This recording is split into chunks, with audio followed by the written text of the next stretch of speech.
Olá, querido, querida, parabéns por estar aqui, por estar firme no seu propósito, por não procrastinar e fazer acontecer na sua vida. Hoje a aula, o vídeo é sobre essa lei. Só que essa introdução vai ser rápida, porque eu vou me ater a dar uma dica geral sobre esse tipo de lei. Como assim esse tipo de lei? Repare, Política Nacional de Recursos Hídricos. Aí tem a Política Nacional do Meio Ambiente, a Política Nacional do Vestido Laranja. Então, tem um raciocínio que é básico para todo esse tipo de lei. Porque essas leis de política nacional ou estadual, de alguma coisa, elas geralmente cobram o quê? Nas questões de concurso, o que eu tenho reparado? Elas cobram qual que é o sistema. Por exemplo, tem o Sistema Nacional de Recursos Hídricos, tem o Sistema Nacional do Meio Ambiente. Então, é o seguinte, o que eu quero dizer, esse tipo de lei, ele tem o sistema dele. Que tipo de lei? Esse tipo de lei que é política nacional de alguma coisa. Tem o sistema nacional dele, né? Então, por que isso é importante? Porque se cai na sua prova sistema regional, municipal, estadual, tá errado. Se a política é nacional, o sistema é nacional. E tem o conselho, sempre tem o conselheiro ali. É o conselho desse sistema, desse assunto, certo? Sempre tem esses dois. E o conselho é a mesma coisa. O conselho ele é nacional. Então, se vier na sua prova falando, se a sua lei for nacional e vier nas alternativas conselho estadual, conselho municipal, já pode eliminar essa alternativa. E lembra que eu falei, eu fiz uma analogia num vídeo da Política Nacional do Meio Ambiente, que se a lei fosse uma casa, o dono seria o sistema, o governante seria o conselho. Foi assim na Política Nacional do Meio Ambiente, esse macetinho, esse raciocínio. Eu achei melhor que o raciocínio da história, é o raciocínio da casa. Só que essa Política Nacional de Recursos Hídricos, ela tem mais personagens aí, mais gente na casa, é uma casa mais cheia. Ela tem o comitê e tem as agências, que tem função muito parecida, tá, gente? E isso não é eu que tô achando, não. Tá lá no artigo 42, se eu não me engano. Tá falando que eles têm funções parecidas, né? E eles são o que põe a mão na massa em geral. Então, recapitulando, o sistema, ele é quem manda ali na parada. O Conselho Nacional aconselha, ele edita algumas normas, tudo mais, a pedido do sistema. E nessa lei aqui, nessa política, tem o comitê e as agências, certo? Então, eu espero que você tenha entendido essa dica. No geral, é isso. Tem algumas variações. Tem lei que põe o conselho dentro do sistema, que é o caso aqui. Já tem outras leis de política nacional de alguma coisa, que separam um ou outro. Mas o fato que eu quero que você entenda é, sempre nesse tipo de lei vai ter o sistema, vai ter o conselho e as variações aqui. A semelhança é que essas variações, né, pode mudar o nome de uma lei para outra. Elas vão ter sempre a mesma função, a função mais prática de fazer as coisas, ok? Então vamos para as questões. Então entenda, se esta lei fosse uma casa, o sistema seria o dono, o conselho seria a governanta e o comitê e as agências, os empregados, tá certo? E outra dica importantíssima é que esses dois aqui de cima, repare que há uma certa hierarquia. Esses dois aqui de cima, eles sempre são mais centralizados. Por isso que só tem nacional. E esses dois aqui, ou seja, quem for nos outros tipos de lei, são descentralizados. Vou abreviar aqui, descentralizados. Isso vai ajudar demais em questões. Você vai ver agora comigo. Vamos praticar. Conforme a Política Nacional de Recursos Hídricos, a esfera da gestão dos recursos hídricos, que cabe aprovar o plano de recursos hídricos e acompanhar a sua execução, assim como sugerir providências necessárias ao cumprimento de suas metas, sendo essa esfera descentralizada e participativa, considerando que eles são compostos por representantes do governo, municípios, usuários de água e sociedade civil. É meio confuso esse enunciado, né? Mas o que a gente pode pegar aqui de palavra-chave é descentralizada e participativa. Ele está falando de alguém aí, do sistema, que pertence ao sistema. E ele quer saber quem que é esse personagem, quem que é esse. Então vamos lá. Lembra do que eu falei agora há pouco, ó. Letra A, Conselho Municipal do Meio Ambiente. Errado, porque o conselho ele é mais centralizado, então ele é sempre no âmbito nacional. Conselho Nacional do Meio Ambiente. Sistema Nacional de Gerenciamento de Recursos Hídricos. Existe essa coisa aí, essa entidade, né? Não é uma entidade. Existe esse cara aí na lei. Vamos deixar. Conselho Estadual do Meio Ambiente? Não. Mais uma vez, estadual, não. Teria que ser nacional. Comitê de Bacia Hidrográfica. Nossa, e agora? Tá falando que ele age de forma descentralizada e participativa. O sistema, ele age assim dessa forma participativa, descentralizada? Não, ele tá lá no topo, ele tá no alto da hierarquia, ele fica lá em cima. Ele manda os de baixo fazer.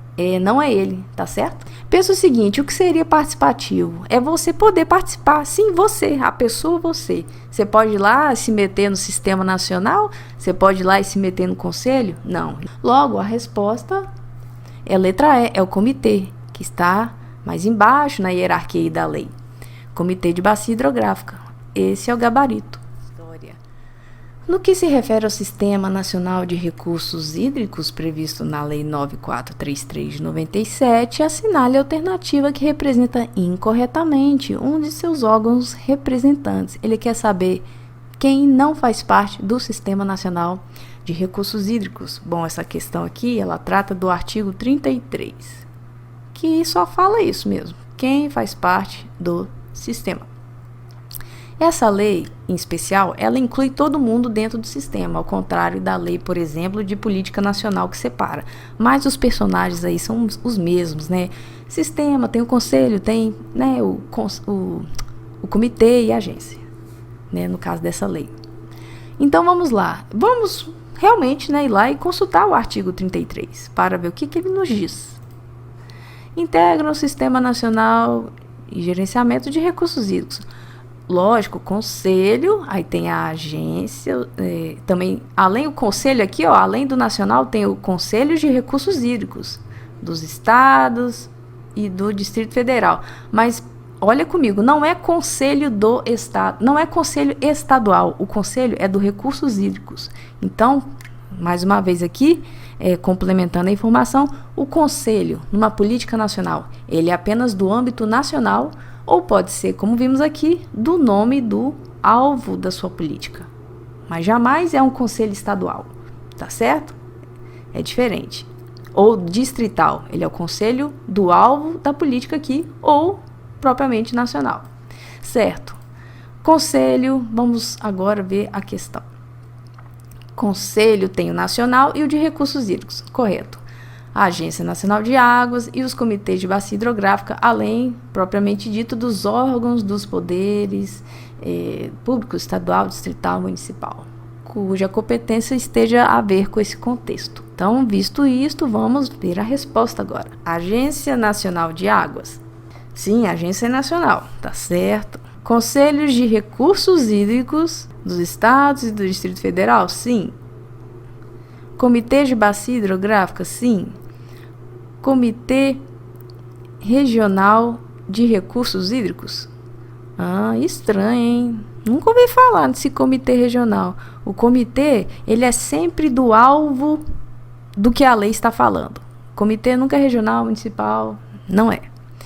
Então, esse aqui é o gabarito. Vamos ver a letra E. Conselho Nacional de Recursos Hídricos, tá certo, é um personagem aí, ó. O conselho, ele é nacional, tá certo? Muito bom. Então, tá certo também. O gabarito é a letra D. E aqui vimos essa novidade, que o conselho, a lei a política, ela é nacional, você lembra? Então, o conselho, nesses casos aí dessas políticas nacionais que tratam de algum objeto, ele é nacional ou do nome do alvo da lei, da política, né? Por que eu estou falando isso? Porque se vier na sua prova, em qualquer tipo dessa lei nacional de alguma coisa, falar que o conselho ele é estadual ou regional ou municipal, está errado. Recapitulando, eu sei que eu sou repetitiva, mas é para você fixar. Nesses tipos de lei, o conselho ele é só de esfera nacional ou do nome do alvo da política em questão. Política Nacional dos Recursos Hídricos, do vestido vermelho, do meio ambiente, né? Aí tá, sendo do nome do alvo, ele pode ser lá atuar no estado, no município, no DF, tá certo? Espero que você tenha entendido esse raciocínio. Questão aí sobre outorga. Acerca da outorga de direitos de uso de recursos hídricos prevista na Lei 9433 de 97, assinale a alternativa incorreta. Antes de mais nada, não está cobrando isso na questão, mas eu vou falar quando que se é cobrado a outorga, né? Pagar lá a outorga. Muito simples, que isso pode cair em outras questões para você. São esses casos. Qualquer pessoa, física ou jurídica, que capte água de um corpo d'água, né? Esse corpo d'água ele pode ser um rio, lago, pode ser exposto, né? Ou subterrâneo.